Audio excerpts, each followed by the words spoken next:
So I first met the Oblates or the Virgin Mary in Hawaiian Gardens, California, where my godparents got married.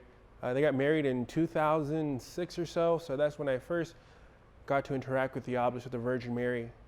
But I didn't quite go to the church as often until maybe later on in a few years, where all of a sudden I just became very active in lecturing for the Spanish Mass and just being present. And then eventually that led into helping with facilitating with the spiritual exercises of St. Ignatius of Loyola. So that's how I met the Oblates of the Virgin Mary.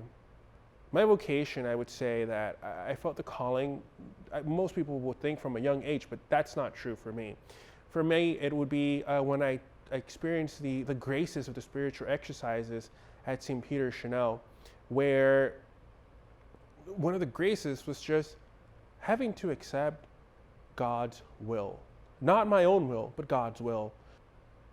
And when I got all of that, I was just so confused and I didn't know what to do. So I got a spiritual director who helped me out very much, Father Craig McMahon, who's still in California, and he's a great priest.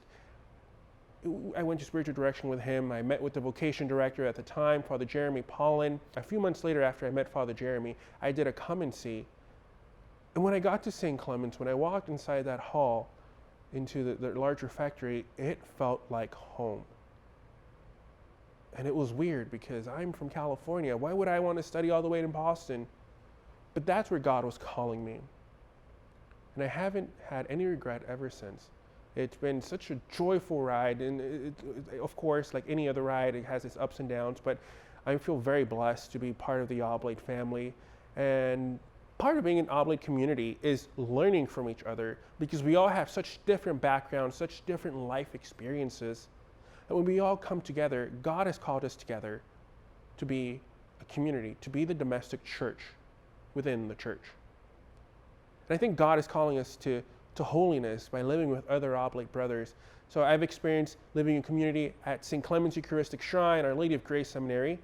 I've stayed at St. Peter's Chanel. I know the guys there. And in Denver, Colorado as well, at Holy Ghost. And one thing that we all have in common, so we're all thriving for that path. We're all on that path. We're all on the same journey to holiness. And living with Oblate brothers is such a blessing because it teaches you how to be human. It shows you how human you really are. And that's one of the greatest blessings for me. Just living in community showed me how human I really am, with my defects and my gifts that I have to bring to community. So many things. It's been a very humbling experience. So I thank God for the Oblate community, my fellow brother Oblates.